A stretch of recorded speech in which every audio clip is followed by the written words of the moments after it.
Hi,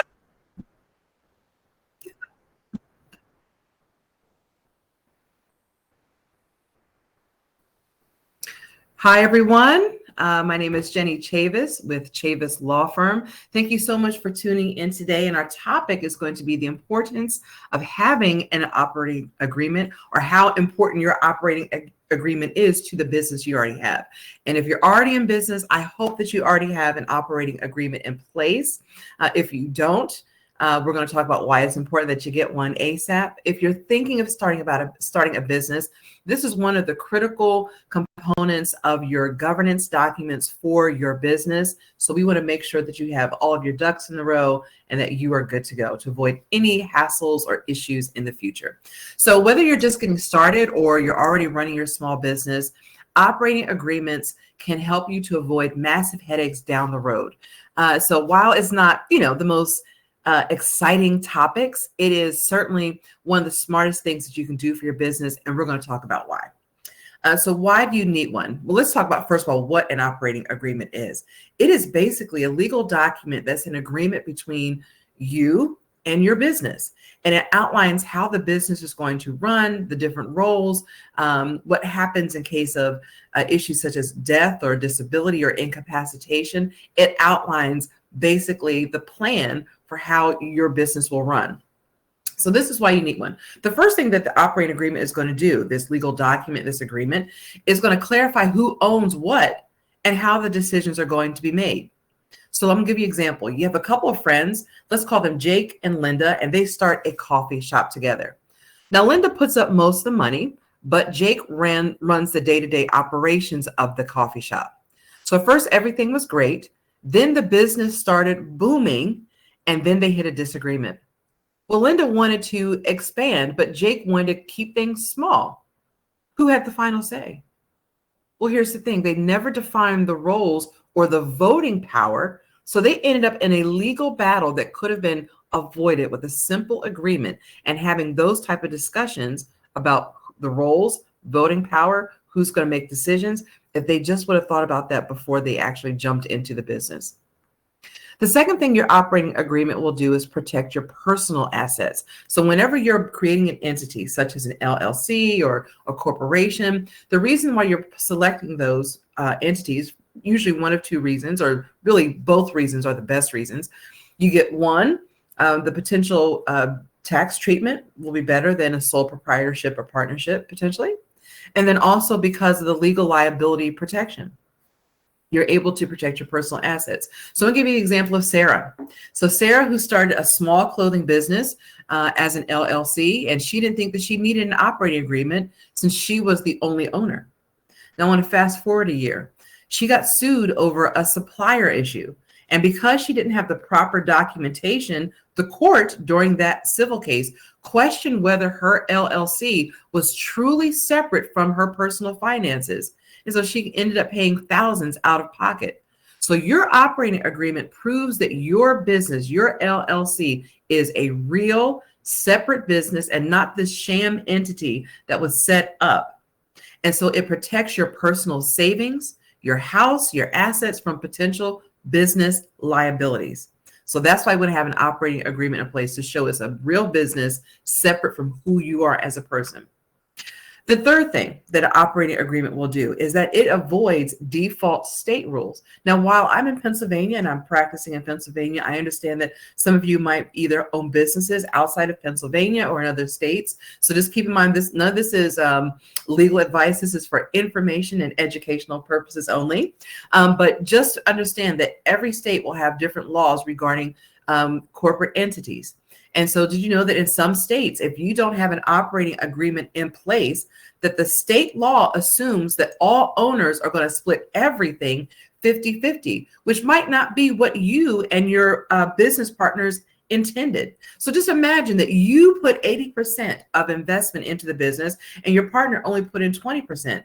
But without the operating agreement outlining that, and having to default to the state rules, if it is 50-50, say, for example, that means that regardless of what your intentions are, the state is going to see you as splitting everything in half. And that's what happens when you are not setting your own terms for your business. So your operating agreement puts you in control instead of defaulting to state laws that might not align with your business needs. Now, the fourth thing that an operating agreement will do is it will lay out profit distribution. So imagine a small marketing agency where one partner was the creative brain behind the business venture, and the other partner handled the finances. And so the creative partner would feel or felt like they were doing more work and wanted a bigger cut of the profits. But the person who was handling the finances disagreed. And without an agreement that would have been done at the beginning of this business venture, they had no clear system. And as you can imagine, eventually resentment built up. So eventually the business dissolved. But if they had an agreement outlining their intentions at the beginning about how the profits would be split, they could have avoided the fallout, or perhaps it would have given them second thoughts about whether or not to go into business together anyway. So it defines how and when profits are paid out, reducing misunderstandings. The fifth thing that an operating agreement will do, it helps to plan for the future. And here's the thing, it's planning for both good things and for bad things. So imagine that you and your best friend start a business together and everything is going great. And then life happens and your friend wants to move across the country, or, God forbid, something unexpected happens to them, such as incapacitation or disability, divorce, death. What happens to their share of the business under those circumstances? Does their spouse now become your new business partner? Someone who perhaps you don't work well with, you don't know, and you don't want to be in business with? You see, your operating agreement can outline exactly what will happen in both the good, the bad, and ugly situations. So you want an operating agreement in place to prevent ownership disputes, any type of forced buyouts, or any unwanted new partners. So here's some common mistakes to avoid that I often see with business owners. So beyond just not having one at all, that's the first mistake to avoid, is that business owners, in an attempt to keep costs low at the beginning, they will go online and they'll just use a generic template without tailoring it to their actual business needs or having it outline what their intentions are. So that's a common mistake. Obviously, I'm an attorney. Obviously, I'm giving the webinar not only for information, but if you are starting a business, I highly recommend speaking to an attorney. I know this sounds self-serving, but that will at least give you a trusted advisor and someone with knowledge to discuss these issues with you and help you to draw out what your actual intentions are. It's going to help you to get it from here and here and to articulate it onto paper.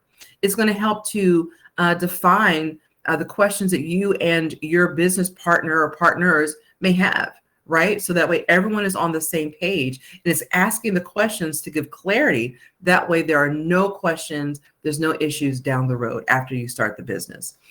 The other common mistake is not updating it as your business grows. I hope that your business grows. I hope it changes and flourishes, all those wonderful things.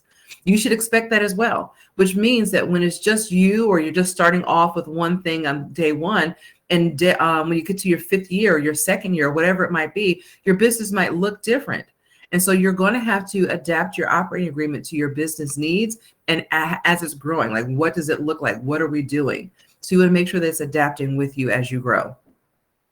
The other common mistake is not having all owners sign it. So if you are the only owner, you should sign your operating agreement.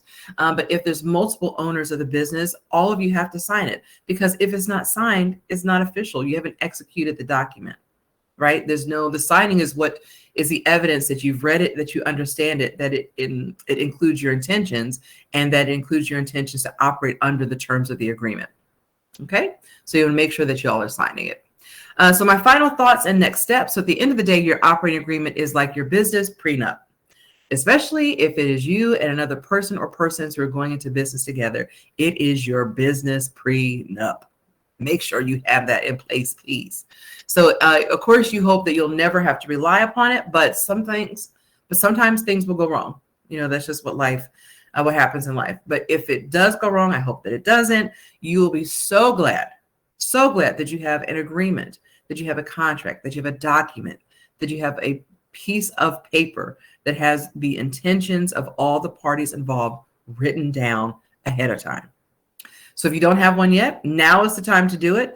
You can certainly work with me if you're in Pennsylvania. You can work with any attorney to make sure that you have a solid business operating agreement in place. Now, if you decide that you're going to go out on your own and you're going to get your own operating agreement, so what's in between DIY and then hiring an attorney to actually draft it for you? So if you decide that you're going to go the route of a generic, boilerplate and just kind of find what you can online, once you have in place, before signing, you and your partner or partners or you sign it, maybe it'll save you some money to at least just have the attorney review what you've done.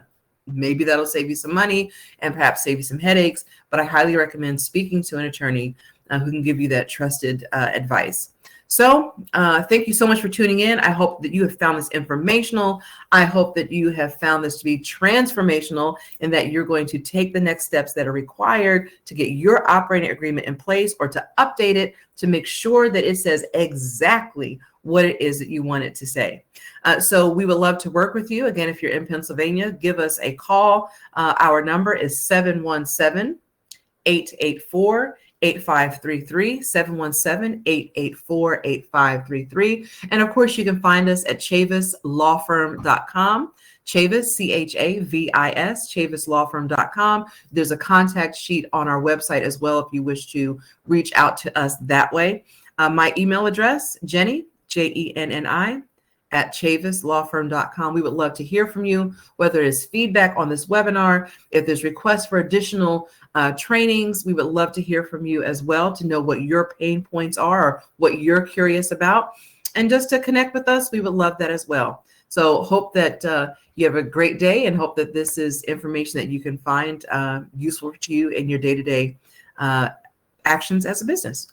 All right. Thanks so much. Bye.